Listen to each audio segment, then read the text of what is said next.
welcome to DIY with Suze. This week we're going to be transforming some of those wooden TV tables. I'm sure some of us have a few kicking around the house. If not, I happened to pick up two at my local Goodwill shop for about $4.99 each. We're going to do some stenciling and painting and give them a whole new life and new purpose. So stick around, hope you enjoy the video.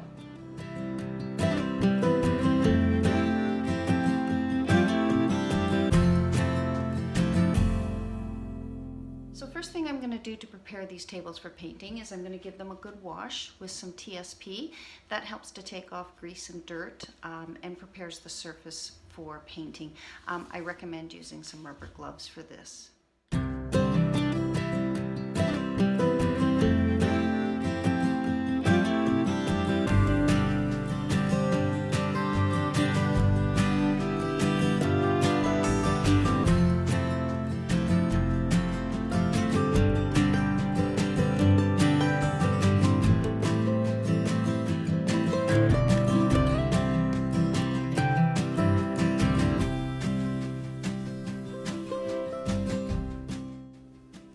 Now that the tables were cleaned, I started to paint. As you can see, I painted the legs and the bottom of the table in a gray color. I wasn't really satisfied how it turned out, so I changed my mind and decided to paint them black.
I measured and marked where I wanted my stencil to go and used tape as my guidelines.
I used Minwax Golden Oak Stain and applied 3 coats.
So this is the finished product. These tables turned out so beautiful, and I know I'm going to get a lot of use out of them.